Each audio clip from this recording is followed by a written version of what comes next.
friends, nagbabalik uli ako mga friends. So, pang ilan na bang film ko ito tonight mga friends. Sagad-sagarin ko mga friends. Sagad-sagarin ko na muna kasi maaga pa talaga siya mga friends. Yung mga bata is matutulog yan sila. I-ready ko na sila in bed 8:30 mga friends. So, ayan. Maaga pa talaga. So, ayan. Mag-film pa ako ng isa and then mag-i-edit and then yun na. So, ang ano kung kayo mga friends is papakita ko sa inyo kung anong pwedeng malaman ni Ophidia mga friends. Ni Ophidia GG small shoulder bag. Kung anong pwedeng pasok natin dito mga friends. Nag-ano pa talaga sa bibig ko, no? So, ayan. Kung anong kayang-kaya ni Ophidia na malagay dito sa maliit na shoulder bag. Sinasabi doon sa ano niya na small Ophidia GG shoulder bag lang. Pero so far mga friends, malaki siya in real. Para sa akin, tamang-tama lang talaga. So, titignan, ipapakita ko sa inyo kung anong pwede nating mapasok sa shoulder bag na Ophidia. So, let's get started. So, para may content na naman tayo. So, ito mga friends, these are the things I usually put in my other bags mga friends. So, itatry ko na ilagay ito my Ophidia mini shoulder bag. Kung mapasok din ba ito sa kanya mga friends. Kasi yung mga usual bag ko, ito na talaga sila mga friends. Kasi yung sa mga bata na gamit mga friends, si Blossom meron na siyang sariling backpack. So hindi na ako katulad noon mga friends na para akong kargador na ang dami ko talagang ipasok sa bag ko. So usually I have this bag mga friends. This is the free pouch of Neverfull GM na bag ko from LV. And then wallet, lagi ko syempre laging meron ang wallet. At saka itong card na maliit na. Para siyang wallet mga friends. Pero mga cards lang siya. Mga card slot lang ang nandito. I love this mga friends from Victoria's Secret. Mura lang yan. And then meron akong hand lotion. And then ito, bago ko itong inad sa bag ko. Ito yung K-case natin or K-holder. And then meron lagi akong merong double mint sa bag. And then the new normal, lagi tayong merong mask. Meron akong clip, me and Blossom kasi yung mga hair namin. And syempre yung sanitizer natin mga friends, hindi pwede kasi new normal. And then lagi akong nagdala ng GoPro ko.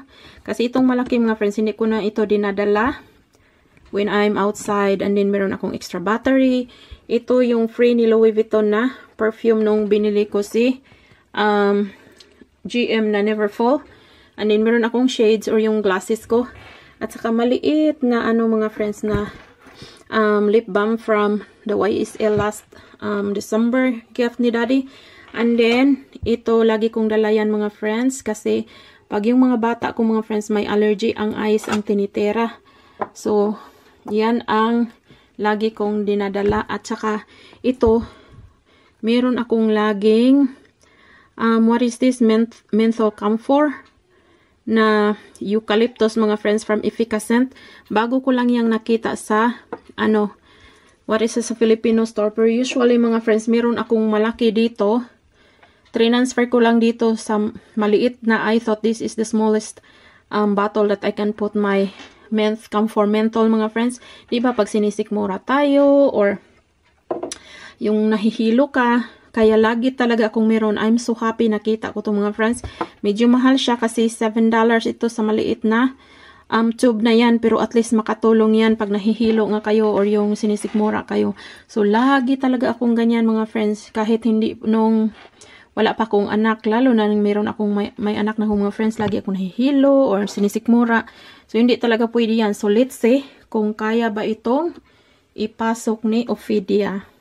So, ayan. Let's get started na mga friends. Ipasok natin dito kay Ophidia yung mga pinakita ko sa inyo kung kaya ba.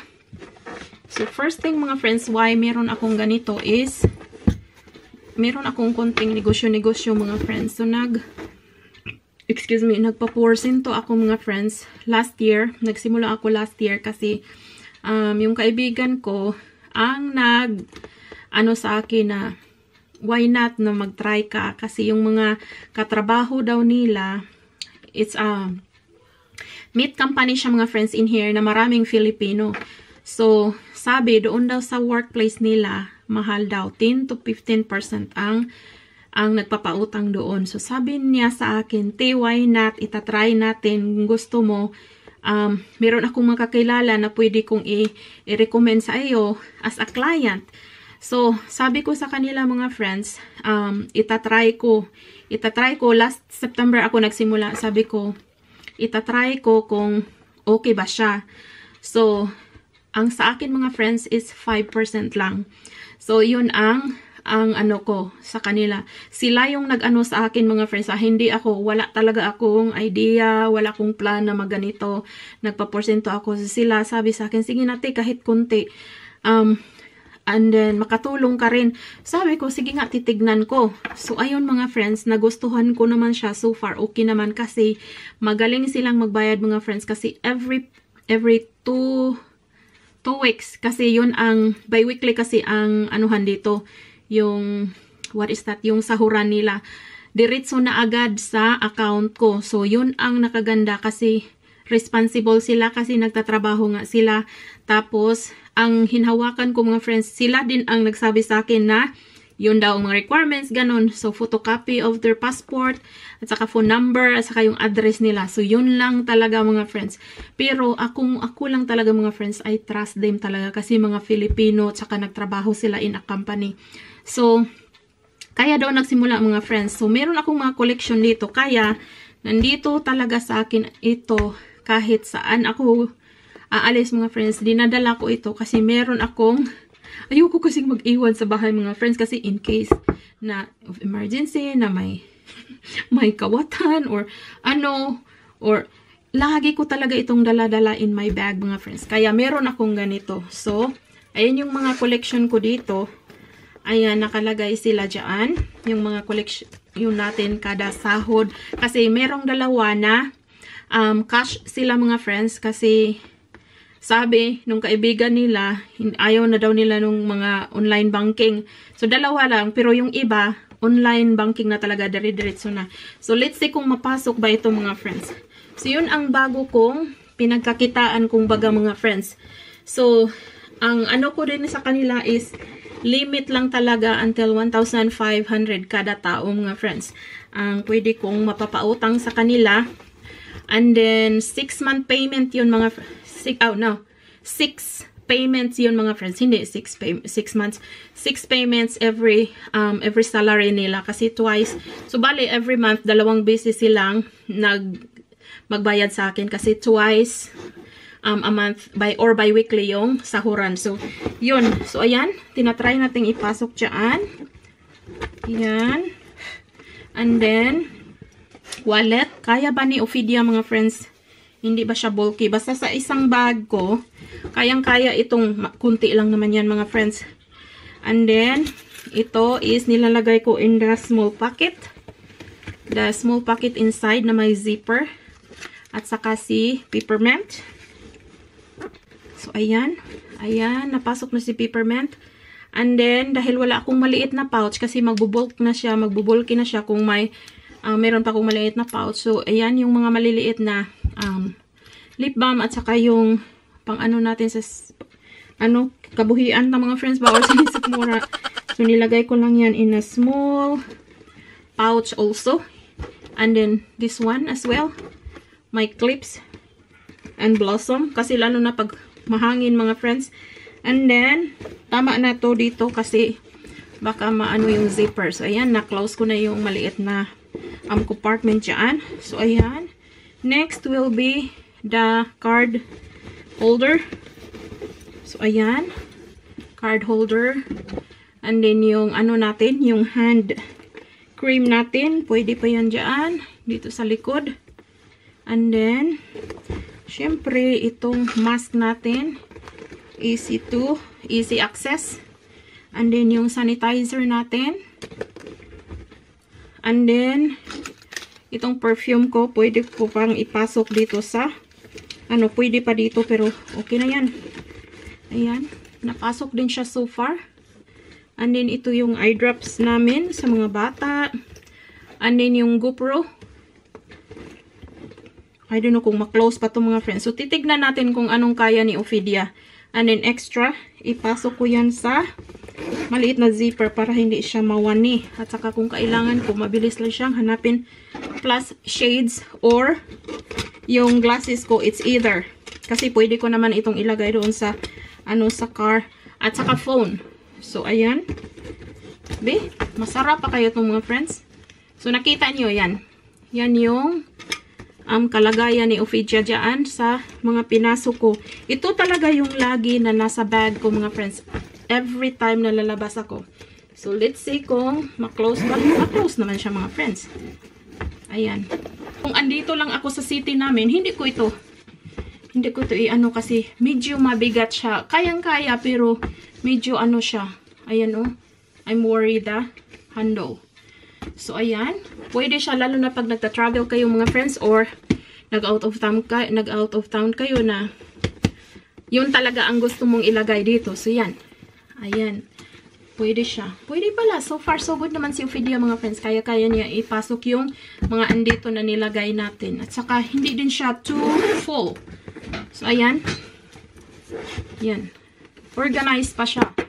Hindi siya masyadong talaga yung kalat ba.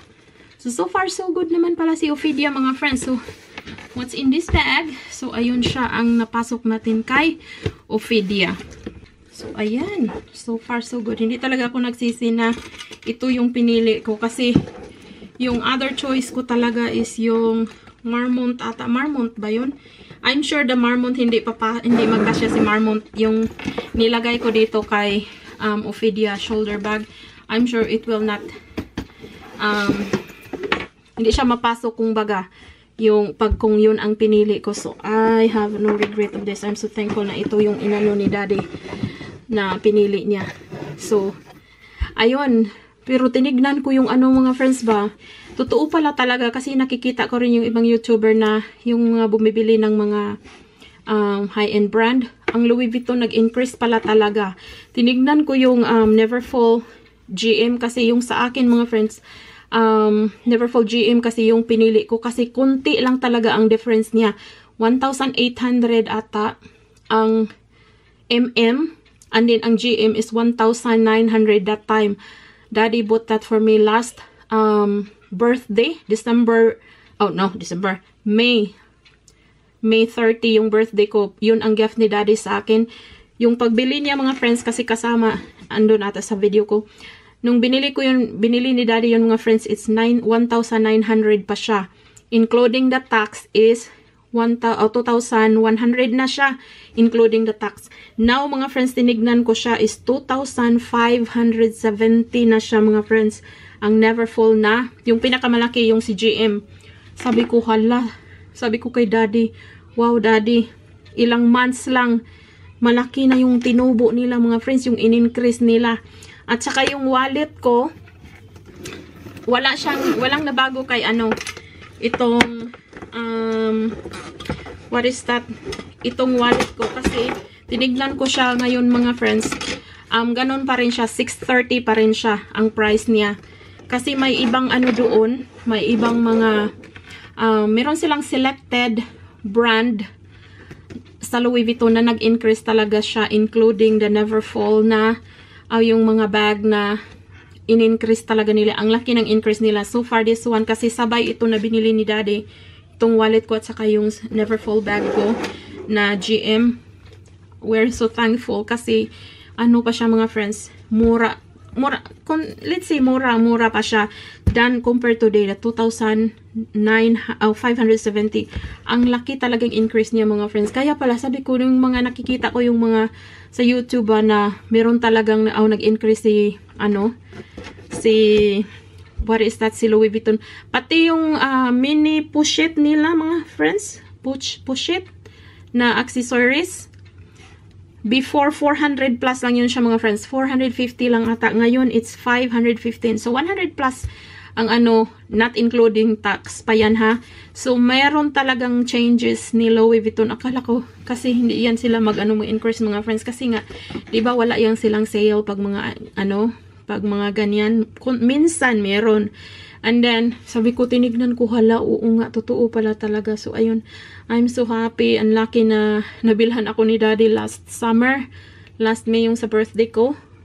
Na, tapos si ate, nabilhan ko pa si ate din, mga friends, ng the same price. Kasi after a week, nagustuhan ni ate yung yung Neverfull ko na bag.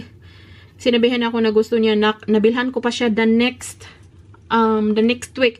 So, syempre, the same price pa, sabihan ko nga si ate, sabi ko, sus, we're lucky the time na nabili natin yung kasi now, it's 2,570 na ang mahal. Ang laki na din yung diferensya, mga friends. So, ayun siya, mga friends. So, si Ophidia so far, so good.